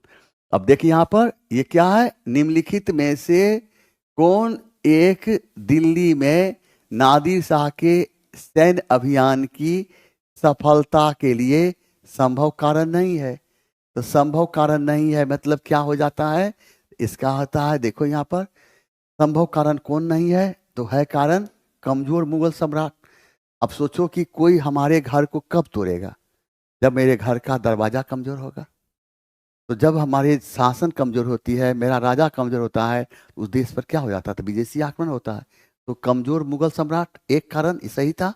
अब देखो, दिल्ली रक्षा के लिए विलंब से तैयारी। अगर दिल्ली की पर जब आक्रमण हुई है, तो अगर दिल्ली की रक्षा सही तरीका से किया जाता तो आक्रमण नहीं होता। तो क्या हुआ? यह भी सही है। अब देखो, आक्रमण सेना द्वारा बेहतर सैन्य प्रौद्योगिकी का प्रयोग, ये गलत है, ये गलत है। तो यहां पर जो कहता है नहीं है वह चुनना, इसका सही आंसर सी हो जाता है। क्या हो जाता है? सी हो जाता है। अब नादिर शाह की जब हम बात करते हैं तो याद रखना है 1739 ईस्वी के, 1739 ईस्वी के करनाल के युद्ध में, 1739 ईस्वी के करनाल के युद्ध में नादिर शाह ने मोहम्मद शाह की सेना को पराजित करके अपने साथ मयूर सिंहासन एवं कोहिनूर हीरा लेकर चला गया। और इस प्रकार मयूर सिंहासन पर बैठने वाला अंतिम मुगल बादशाह मोहम्मद शाह था। और नादिर शाह को ईरान का नेपोलियन कहा गया। ईरान का नेपोलियन कहा गया। अब देखो यहां पर 1739, 1739 ईस्वी, 1739 ईस्वी कौन? करनाल, करनाल के युद्ध में, करनाल के युद्ध में कौन? तो नादिर शाह, नादिर शाह। और किसको पराजित किया था? तो नादिर शाह किसको करनाल के युद्ध में नादिर शाह मुगल, मुगल शासक, मुगल शासक मोहम्मद शाह को, मोहम्मद, मोहम्मद शाह को पराजित किया था। किसको? मोहम्मद शाह को पराजित किया था। और नादिर शाह अपने साथ क्या ले गया? तो मयूर सिंहासन, मयूर सिंहासन एवं कोहिनूर हीरा, एवं कोहिनूर हीरा लेकर चला गया। और मयूर सिंहासन में बैठने वाला अंतिम मुगल बादशाह कौन था? तो मोहम्मद शाह, मोहम्मद शाह था, मोहम्मद शाह। और नादिर शाह को क्या कहा गया? तो नादिर शाह को ईरान का नेपोलियन कहा गया। क्या कहा गया? ईरान का नेपोलियन कहा गया। क्या कहा गया? ईरान का नेपोलियन। समझ गए? आइए देखिए, गांधी जी के सत्याग्रह का निम्नलिखित में से किन्हीं दो से जुड़ाव है। किससे जुड़ाव है? तो महात्मा गांधी के सत्याग्रह का निम्नलिखित में से किन्हीं दो से जुड़ाव है। दो से किसका? सच्चाई से और अहिंसा से। सच्चाई और अहिंसा, इसका सही आंसर क्या हो जाता है? बी। क्या हो जाएगा? बी। अब देखिए यहां पर, तो दो से कौन कौन है? सच्चाई, सच्चाई एवं अहिंसा। ये महात्मा गांधी के महत्वपूर्ण अस्त्र थे। अब देखिए, Indian national army, Indian national army ने ब्रिटिश शासन से अंडमान और निकोबार द्वीप वापस लिया और उन्हें क्या नाम दिया था? शहीद और स्वराज द्वीप नाम दिया। शहीद और स्वराज द्वीप नाम दिया। और हम देखते हैं कि आजाद हिंद बात करते हैं तो देखते हैं कि सुभाष चंद्र बोस की आजाद हिंद फौज सेना ने और द्वितीय विश्व युद्ध के समय भारत की धरती पर आक्रमण करके अंडमान एवं निकोबार पर अधिकार कर लिया। तो सुभाष चंद्र बोस ने अंडमान का नाम बदलकर शहीद द्वीप रखा, तो निकोबार का नाम बदलकर स्वराज द्वीप रखा था। याद रहेगा। इस प्रकार आजाद हिंद फौज की पहली डिवीजन की स्थापना 1 सितंबर 1942 ईस्वी को हुई थी। सुभाष चंद्र बोस 4 जुलाई 1943 ईस्वी को आजाद हिंद फौज के कमान को संभाला था। आजाद हिंद सुभाष चंद्र बोस ने और सुभाष चंद्र बोस ने 21 अक्टूबर 1943 ईस्वी को सिंगापुर में अस्थायी भारत सरकार की स्थापना की थी। अब देखें यहाँ पर आजाद हिंद फौज, देखें यहाँ पर आजाद हिंद फौज, आजाद हिंद फौज, फौज ये प्रथम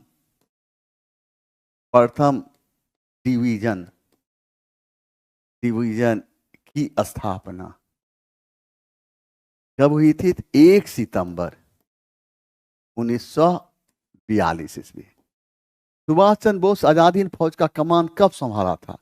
4 जुलाई 1943 ईस्वी को संभाला था। और अस्थायी भारत सरकार की स्थापना कब हुई थी? 21 अक्टूबर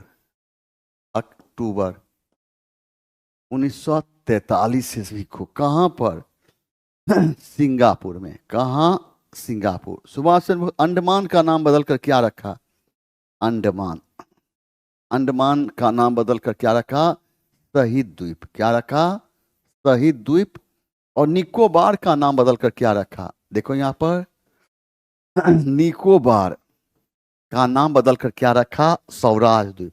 क्या रखा? स्वराज द्वीप रखा था। क्या रखा था? स्वराज द्वीप रखा था। आइए यहां पर, अब यहां पर देखिए क्या है? ऑक्यूपाई वॉल स्ट्रीट नामक आंदोलन के नाम का स्रोत है। क्या हो गया? तो यूएसए का वित्तीय जिला। ये कहां का है?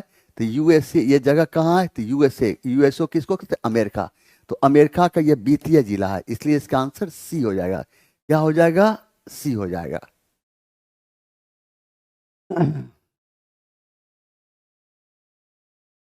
अरे यहां पर देखिए, मुंबई में अखिल भारतीय व्यापार संघ कांग्रेस की स्थापना कब हुई थी? और इसकी स्थापना कब हुई थी? इसकी स्थापना हुई थी 1920 ईस्वी में। तो मुंबई में अखिल भारतीय व्यापार संघ की स्थापना कौन किया था? NM जोशी ने किया था। कौन किया था? NM जोशी ने किया था। और भी लोग थे, लाला लाजपत राय भी शामिल थे। तो मुख्य रूप से इसकी स्थापना में MN जोशी ही थे।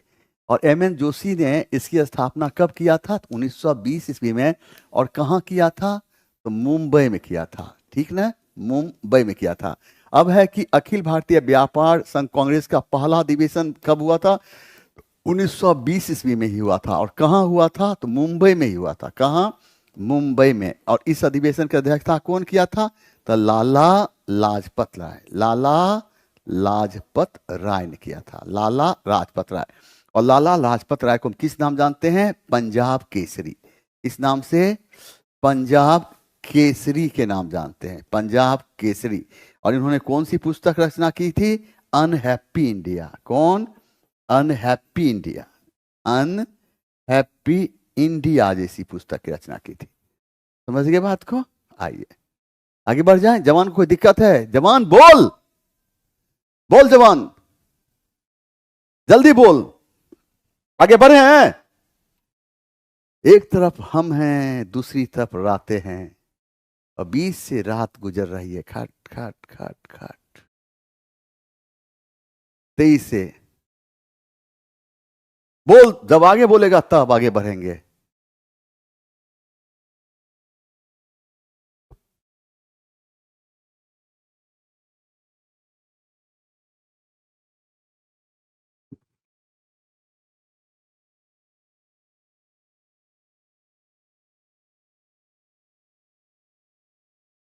चल देख यहां पर, अब देखो यहां पर अरुणडेल कमेटी 1906 के प्रतिवेदन में किस विषय की चर्चा था?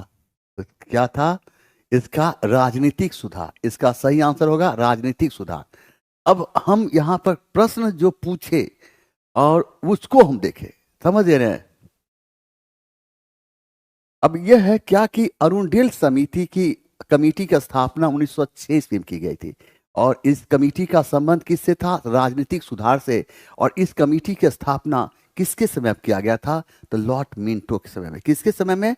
लॉर्ड मिंटो के समय में। अब देखें यहां पर देखो Arundale Arundale committee Arundale committee की स्थापना कब हुआ था? तो 1906 ईस्वी में। 1906 ईस्वी में इस कमेटी का संबंध किससे था? राजनीतिक सुधार। किससे था? राजनीतिक सुधार। राजनीतिक सुधार से इस कमेटी की स्थापना किसने किया था? तो लॉर्ड मिंटो ने। लॉर्ड मिंटो ने किया था। Lord Minto. इससे आगे इसमें जानने के प्रयास नहीं करे, बस इसमें देखना है अरुणडेल कमेटी का गठन 1906, ठीक है, किसने किया? तो लॉर्ड मिंटो। इसका संबंध किससे थे? राजनीतिक सुधार से। बाकी और कुछ भी नहीं देखना है। आइए आप आगे बढ़ जाए। देखिए अस्थाई बंदोबस्त से पहले किसान किसका लाभ प्राप्त करते थे?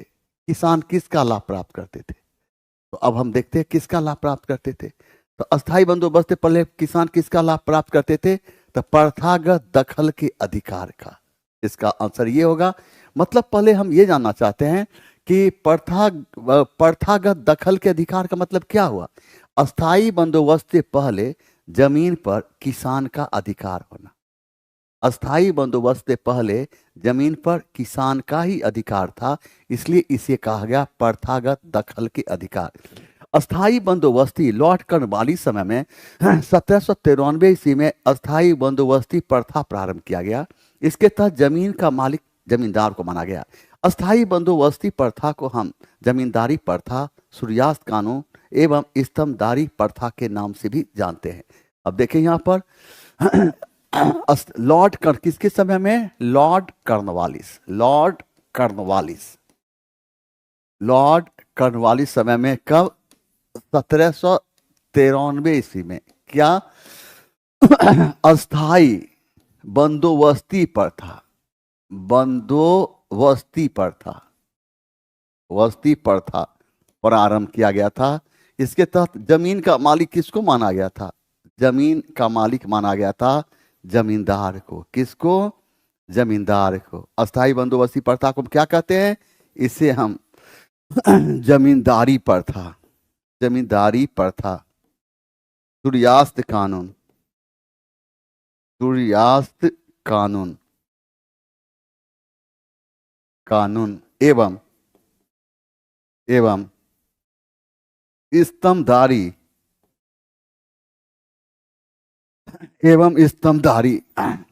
प्रथा के नाम से भी। आगे बढ़ जाएं, आगे बढ़े। आइए यहां देखिए वर्ष 1940 में भारतीय नौसेना के नाविकों में कहां विद्रोह किया था? इसका क्या आंसर होगा? तेजी बताना है। 23 बताओ इसका क्या आंसर होगा? 23 है इसके आंसर का बता देगा तो शहंशाह खुश हो जाएगा। चल 23 बताओ। और इसका आंसर क्या हो जाता है? इसका आंसर हो जाता है मुंबई। गलत है। इसका आंसर होगा उपर्युक्त में से कोई नहीं। ई हो जाएगा। अब प्रश्न उभरता है कि इसका आंसर हम ई क्यों कर दिए? अब प्रश्न उभरता है कि इसका हम आंसर ई क्यों कर दिया? ई क्यों नहीं रहने दिया? ई क्यों कर दिया, सी क्यों नहीं रहने दिया? तो सी इसलिए नहीं रहने दिया क्योंकि नौसैनिक विद्रोह 1940 में नहीं हुआ था, और ये विद्रोह हुआ था 1900 फरवरी फरवरी 1946 ईस्वी में हुआ था। फरवरी 1946 में। और ये फरवरी 1946 में हुआ था, 40 नहीं, फरवरी 1946 में। तब इसका आंसर क्या हो जाता? मुंबई। मुंबई। तब इसका आंसर हो जाता मुंबई। और नौसैनिक विद्रोह के समर्थन में किस पार्टी ने एक दिन के मुंबई बंद का आह्वान किया था? उसका नाम था भारतीय कम्युनिस्ट पार्टी। भारतीय कम्युनिस्ट पार्टी। भारतीय कम्युनिस्ट पार्टी, ठीक ना? ये नौसैनिक विद्रोही किसके कहने पर आत्मसमर्पण किया था? ये सब ना क्वेश्चन पूछिएगा, ये सब ना क्वेश्चन पूछिएगा किसके कहने पर। तो देखो यहां पर सरदार सरदार वल्लभ भाई, सरदार वल्लभ भाई पटेल, सरदार वल्लभ भाई पटेल एवं और कौन? तो मोहम्मद अली जिन्ना। मोहम्मद अली जिन्ना के कहने पर आप समर्पण किया। तो प्रश्न पूछता है कहां पर आप समर्पण किया? कहां पर किया? तो कराची में। कहां पर? कराची में किया था। कहां पर? कराची में। इस प्रकार हम एक बार और रिवीजन करा देते हैं, क्वेश्चन दोबारा पूछेगा। देख जमान, इस छोटी छोटी बात को ध्यान रखना होता है। ये छोटी छोटी बात को ध्यान रखना होता है। यही सब छोटी बात को अगर तुम बढ़िया डिस्कशन नहीं सुनता और हम ई मारते तो तुम कहता क्या सर गड़बड़ बढ़ा दिए। शहंशाह जो बोलता है वही आंसर होता है, समझ गया ना? जब हम कोई चीज को काटें तो सोचो क्यों काटा गया है, समझ गया ना? जब सारी दुनिया सोती थी ना तो शहंशाह पढ़ता था। जब सारी दुनिया दीपक जलाकर कहती थी दीपावली दीपावली दीपावली, तो शहंशाह क्या करता था? अंडरलाइन करता था। क्वेश्चन गलत थोड़ी है, क्वेश्चन तो सही है। आप इनमें से कहिए इनमें से नहीं मार दिए, क्वेश्चन गलत आप क्यों करेंगे? अब देखिए यहां पर पूछेगा कि नौसैनिक विद्रोह कब हुआ था। अब काम पर आते हैं, कब हुआ था? जो क्वेश्चन पूछेगा सीखिएगा तो कब हुआ था? तो फरवरी 1946। कहां हुआ था? तो मुंबई। तो नौसैनिक विद्रोह के समर्थन में एक दिन मुंबई बंद का आह्वान कौन किया था? तो भारतीय कम्युनिस्ट पार्टी। ये नौसैनिक विद्रोही किसके कहने पर समर्पण किया था? सरदार वल्लभ भाई पटेल और मोहम्मद अली जिन्ना। और कहां किया था? कराची में। कहां समर्पण किया? कराची में। आइए यहाँ पर। निम्नलिखित में से भारतीय राष्ट्रीय कांग्रेस के किस अधिवेशन में कांग्रेस अध्यक्ष के चुनाव में सुभाष चंद्र बोस ने पट्टाभी सीतारामैया को पराजित किया था? और इसका समय क्या हो जाता है? त्रिपुरी अधिवेशन। त्रिपुरी अधिवेशन। और 1939 ईस्वी में जब सुभाष चंद्र बोस त्यागपत्र दे दिया तो यहां पर इनके जगह अध्यक्ष किसको बनाया गया? डॉक्टर राजेंद्र प्रसाद को। किसको? डॉक्टर राजेंद्र प्रसाद को। अब ये प्रश्न उभरता है ये त्रिपुरी ये जगह है कहां? तो कहां है? मध्य प्रदेश के जबलपुर जिले में। मध्य प्रदेश के जबलपुर जिले में। और 1938 के हरिपुरा अधिवेशन में दोबारा सुभाष चंद्र बोस कांग्रेस के अध्यक्ष बने थे। तो हरिपुरा ये जगह कहां है? तो गुजरात में है। कहां है? गुजरात में है। ठीक ना जवान? अब 1929 के लाहौर अधिवेशन की अध्यक्षता कौन किया था? जवाहरलाल नेहरू। जवाहरलाल नेहरू किया था। जवाहरलाल नेहरू। और इसी अधिवेशन में उन्होंने, कांग्रेस ने क्या किया था, पूर्ण स्वराज्य को, पूर्ण स्वराज्य को, स्वराज्य को अपना लक्ष्य बनाया था, अपना लक्ष्य बनाया था, अपना लक्ष्य बनाया था। समझ गए ना। और इसी अधिवेशन में पहली बार झंडा भी भारत में फहराया गया था, रावी नदी के तट पर। आ जाए, आ जाओ। एसएसटी प्लस जीएस, और इसका पसंद है तो ले लेना है, नहीं पसंद है नहीं लेना है, इतने सोचना नहीं है। देखिए यहां पर प्रथम विश्व युद्ध का तत्कालिक कारण क्या था। तो प्रथम विश्व युद्ध का तत्कालिक कारण क्या था। तो प्रथम विश्व तत्कालिक कारण क्या था। तो फर्डिनेंड की सेराजेवो में हत्या, और इसका सही आंसर हो जाता ए। प्रथम विश्व युद्ध का समय माना जाता है 1914 से 1918 ईस्वी। प्रथम विश्व युद्ध का तत्कालिक कारण माना जाता है ऑस्ट्रिया के राजकुमार जॉर्ज फर्डिनेंड की हत्या बोस्निया की राजधानी सेराजेवो में होना। ऑस्ट्रिया ने कहा कि सर्बिया तुम हमारे देश के राजकुमार की हत्या किया है, इसका जवाब हमें चाहिए 24 घंटे के अंदर। 24 घंटे के अंदर का जवाब नहीं मिला, तुम्हारे देश की धरती पर घुसकर इतना बम मारेंगे, इतना बम पटकेंगे कि पूरा पूरा शहर धू धू जल जाएगा। और यह कहकर ऑस्ट्रिया घड़ी देखने लगा। 24 घंटे का समय बीतने के बाद भी ऑस्ट्रिया 24 घंटे का समय बीतने के बाद भी जब सर्बिया कोई जवाब नहीं दिया, तो ऑस्ट्रिया ने सर्बिया पर कहा अटैक। और इस आक्रमण के साथ ही जिस युद्ध की शुरुआत हुई इसे हम प्रथम विश्व युद्ध के नाम जानते हैं।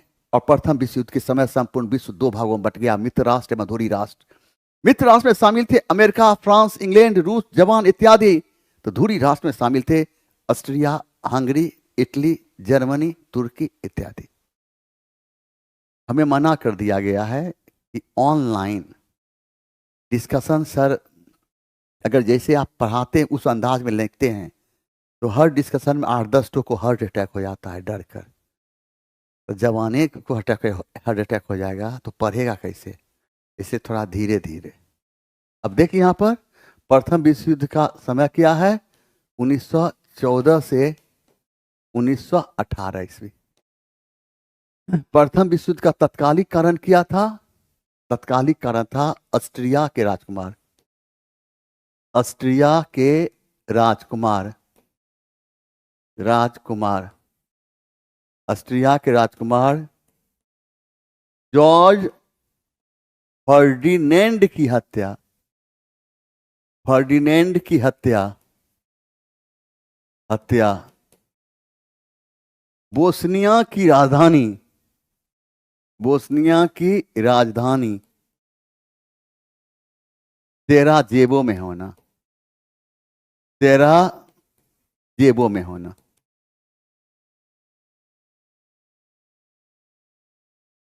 समझ गए।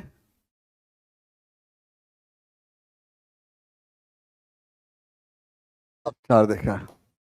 और देखिए क्रिस्टोफर कोलंबस 1492 में अमेरिका का महान खोजकर्ता किस देश द्वारा वित्त पोषित किया गया था। स्पेन के द्वारा, स्पेन के द्वारा। और कोलंबस ने किसकी खोज किया था, अमेरिका की। किसकी, अमेरिका की। अमेरिका की खोज कब किया था, 1492 ईस्वी में। अमेरिका को हम किस नाम जानते हैं, तो नई दुनिया के नाम से। किस नाम से, नई दुनिया के नाम से। अमेरिका को हम नई दुनिया के नाम जानते हैं। किस नाम से, नई दुनिया के नाम से। अब यहां पर देखो क्या है, यहां पर है एक में संयुक्त राज्य अमेरिका में पहली अंग्रेजी बस्ती कौन सी थी, तो जेम्स टाउन थी। कौन थी, जेम्स टाउन। जेम्स टाउन कौन थी, तो जेम्स टाउन। इसे बताना कौन थी, जेम्स टाउन। आप एक चीज हमें यह बताना है, जेम्स टाउन। और ये जेम्स टाउन की बात करते हैं, ये जेम्स टाउन कहाँ है, तो वर्जीनिया में। कहाँ, वर्जीनिया में। अमेरिका के वर्जीनिया में है। कहाँ, अमेरिका के वर्जीनिया में। और बोस्टन ये जगह कहाँ है, अमेरिका में है। कहाँ है, अमेरिका। और यही अमेरिका स्वतंत्रता संग्राम का क्या बना था? तत्कालिक कारण बना था। क्या बना था? तत्कालिक कारण। और कब? 1773 ईस्वी में। और इसको क्या कहते हैं? बोस्टन टी पार्टी घटना। बोस्टन टी पार्टी की घटना क्या कहते हैं? बोस्टन टी पार्टी की घटना कहते हैं। क्या कहते हैं? बोस्टन टी पार्टी घटना। और यहां पर देखो किस संधि के द्वारा 30 वर्षीय युद्ध की समाप्ति हुई थी? इसका सही आंसर है वेस्टफेलिया की संधि। और ये संधि कब हुई थी? तो 1648 ईस्वी में। अब है कि वेस्टफेलिया यह जगह कहाँ है? तो यह जर्मनी में है। अब प्रश्न है कि 30 वर्षीय युद्ध किसके किस बीच हुआ था? तो पवित्र रोमन साम्राज्य एवं यूरोप के विभिन्न देशों के बीच। और इसका समय क्या है? 1618 से लेकर 1648 ईस्वी। इस प्रकार ये युद्ध 30 साल चली, इसलिए इसे कहा गया 30 वर्षीय युद्ध। और इस युद्ध का अंत जिस संधि के तहत हुई उसे हम वेस्टफेलिया की संधि कहते हैं। और ये संधि 1648 में हुई थी। चूंकि वेस्टफेलिया नामक स्थान पर यह संधि हुई, इसलिए इसे वेस्टफेलिया संधि कहते हैं। और ये संधि जर्मनी की धरती पर हुई थी। अब पूछेगा 30 वर्षीय युद्ध की बात करते हैं, तो देखें यहां पर 30 वर्षीय युद्ध, 30 वर्षीय युद्ध, 30 वर्षीय युद्ध का समय है क्या? 1618 से लेकर 1648 ईस्वी। और युद्ध किसके किसके बीच हुआ? तो पवित्र रोमन साम्राज्य, पवित्र रोमन साम्राज्य, पवित्र रोमन साम्राज्य एवं विभिन्न यूरोपीय देशों के बीच हुई थी। विभिन्न यूरोपीय देशों के बीच हुई थी। देशों के बीच हुई थी। बीच हुई थी। और इस युद्ध की समाप्ति किस संधि के तहत हुई थी? वेस्टफेलिया की संधि। वेस्टफेलिया की संधि। और वेस्टफेलिया की संधि कब हुई थी? तो 1648 ईस्वी में हुई थी। कब हुई थी? 1648 ईस्वी में। और ये जगह कहाँ है? जर्मनी में है। कहाँ है? जर्मनी। आइए दिन में। और सीजफ्रेड लाइन का निर्माण किस देश ने किया था? तो जर्मनी ने किया था। और किन दो देशों के बीच की ये लाइन है? तो जर्मनी एवं फ्रांस। किसके बीच? जर्मनी एवं फ्रांस के बीच। जर्मनी एवं फ्रांस, फ्रांस के बीच की लाइन है। आइए यहाँ पर अब यहाँ देखिए टाइथ किस प्रकार का कर है, तो ये इसको सुधार कर लेना। इसको पहले बताना है। इस आंसर का जवाब पहले तुम दो तब हम देंगे। 23 से 23 से इस आंसर का जवाब दो तब हम देंगे। 23 इसका आंसर बताओ क्या है? 23 इसका आंसर बताओ। 23 इसका आंसर बताओ। 23 से 23 से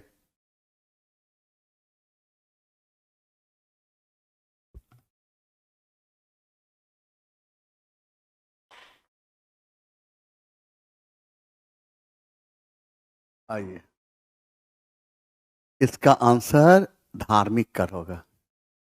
धार्मिक कर। याद रखना कि चर्च के द्वारा आम जनता से जो कर लिया जाता था उसे ही टाइथ या टाइड कहा गया। इसके अलावा टाइल नामक कर के विषय में जानकारी दी है। और टाइल या फ्रांस का क्या कैसा कर था? यह फ्रांस का प्रत्यक्ष कर था। फ्रांस का प्रत्यक्ष कर था। याद रखना है। फ्रांस फ्रांस की धरती पर, फ्रांस की धरती पर, फ्रांस की धरती पर, की धरती पर चर्च के द्वारा, चर्च के द्वारा आम जनता से, आम जनता से लिया जाने वाले कर को वाले कर को हम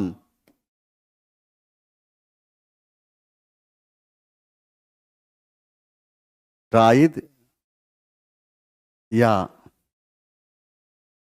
ट्राइथ के नाम जानते हैं, नाम से जानते हैं। स्टार देखा, फ्रांस की धरती पर, फ्रांस की धरती पर टाइल एक प्रकार का प्रत्यक्ष कर थी, प्रत्यक्ष कर थी। आइए देखिए, बस 1789 की क्रांति के बाद फ्रांस में किस प्रकार की शासन व्यवस्था स्थापित की गई? इसका सही आंसर क्या होगा? सही जवाब दो, तेईस से बताओ। तो देखें, तो हम ये सब प्रश्न पूछेगा ना, तो इससे ना निर्धारित करेंगे क्या तुम बोला है। तेईस से बताओ, तेईस क्या होगा? क्या होगा इसका आंसर? आप आंसर लिख के बताइए हमको, ABCD हटाइए, आंसर लिख के हमें दीजिए। और इसका आंसर होगा ए। क्या होगा? संवैधानिक, संवैधानिक, संवैधानिक राजतंत्र, संवैधानिक राजतंत्र।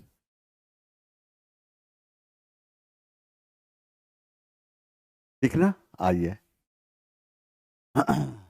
अब है कि 1789 क्रांति के समय कौन सा नारा दिया गया था? स्वतंत्रता, स्वतंत्रता, समानता एवं बंधुत्व का नारा दिया गया था, एवं बंधुत्व का नारा दिया गया था।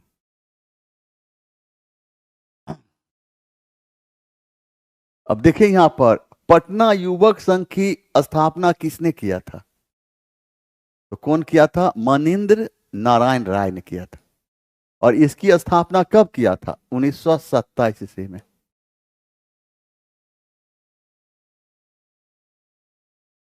आगे बढ़ जाए। अब देखिए नंबर 7 में आइए, बिहार में चौकीदारी कर के खिलाफ आंदोलन शुरू करने के किनके विचार को गांधी जी ने प्रारंभ में अस्वीकार कर दिया? इस प्रश्न का जवाब दो, 30 प्रश्न का जवाब दो।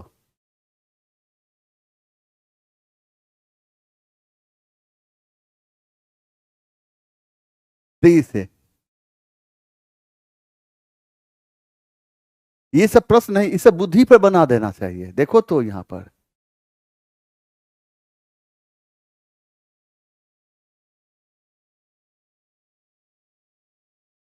क्या होगा? इसका सही आंसर होगा डॉक्टर राजेंद्र प्रसाद। अब हम ये देखते हैं कि बिहार में चौकीदारी कर का संबंध किस आंदोलन से था? ये बताना, बिहार में चौकीदारी कर का संबंध किस आंदोलन से था? इसका संबंध किस आंदोलन से था? किस आंदोलन से था?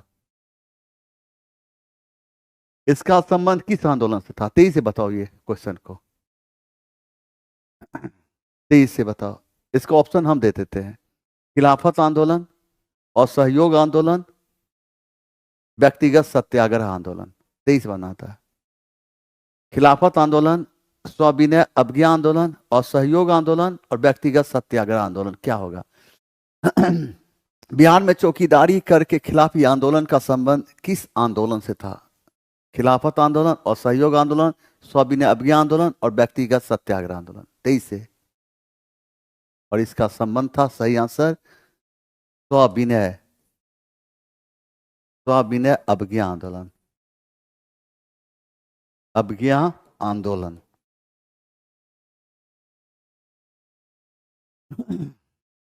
ठीक ना? आइए, गांधी जी ने 7 अप्रैल 1934 को कहां से एक वक्तव्य निकाला जिसमें उन्होंने सविनय अवज्ञा आंदोलन को बंद कर देने की सलाह दी।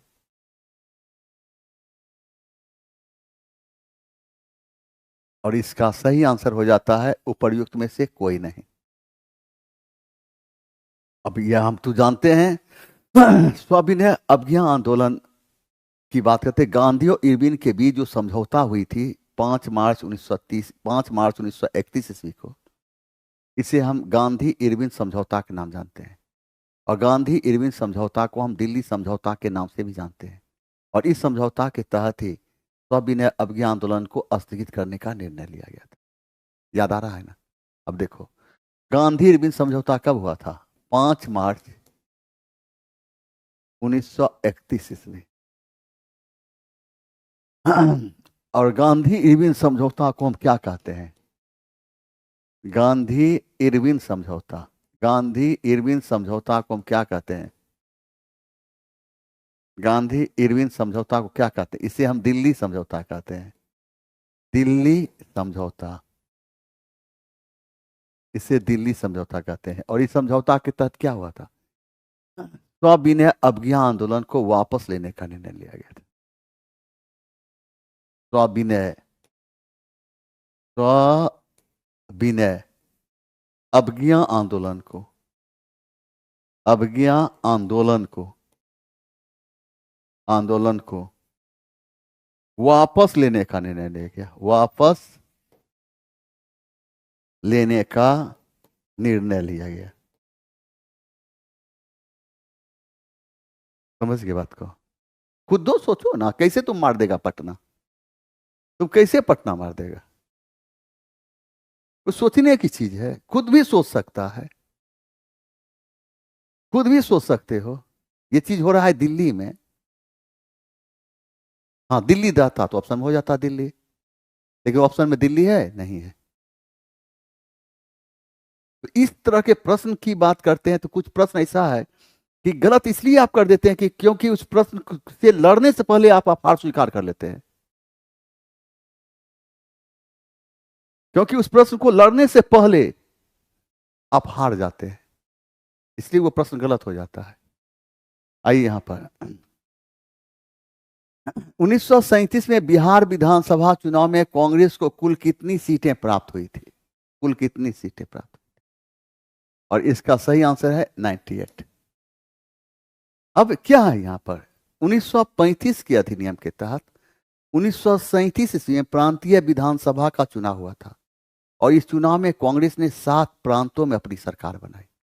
और शर्त यह रखी कि द्वितीय विश्व युद्ध का वक्त है, अंग्रेजी सरकार कुछ भी निर्णय ले तो भारत के धरती से पूछ कर ले। लेकिन अंग्रेजी सरकार बिना भारत के धरती की अनुमति के भारत को भी युद्ध में शामिल कर दिया। इससे नाराज होकर कांग्रेस ने 7 प्रांतों से इस्तीफा दे दिया। और कांग्रेस द्वारा इस्तीफा देने से खुश होकर मुस्लिम लीग ने 22 दिसंबर 1939 ईस्वी को मुक्ति दिवस के रूप में मनाया था। अब देखिए यहां पर ऐसे समझना है देखो 1935 के अधिनियम तहत 1935 के अधिनियम 1935 के अधिनियम के तहत क्या हुआ था? भारतीयों को, इसको भारतीयों को क्या? प्रांतीय शासन प्रबंध का, प्रांतीय शासन प्रबंध का अधिकार दिया गया। अब 1935 के अधिनियम के तहत कब? 1937 ईस्वी में क्या हुआ था? तो प्रांतीय विधानसभा का, प्रांतीय विधानसभा का सभा का चुनाव हुआ। इस चुनाव में कांग्रेस ने कितने प्रांतों में सरकार बनाई? 7। और कांग्रेस बिना अनुमति के भारत को किस युद्ध में शामिल कर दिया गया था? तो द्वितीय विश्व युद्ध में। द्वितीय विश्व युद्ध में, द्वितीय विश्व युद्ध में। कांग्रेस द्वारा इस्तीफा देने से खुश होकर मुस्लिम लीग ने और मुक्ति दिवस रूप में कब मनाया था? 22 दिसंबर 1939 ईस्वी को।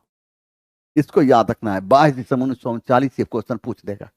आइए किस विद्वान ने चंद्रगुप्त मौर्य के राजप्रसाद के बारे में कहा है कि इसकी शान शौकत का मुकाबला ना तो सूसा और ना एक बेतना कर सकता है? वह है एरियन। अब सिर्फ एक मैसेज डालें, मेरे जवान कैसे हो? 23 बताना है। 23 बताना, जवान की पढ़ाई कैसी चल रही? 23 बताओ। 23 बताना है।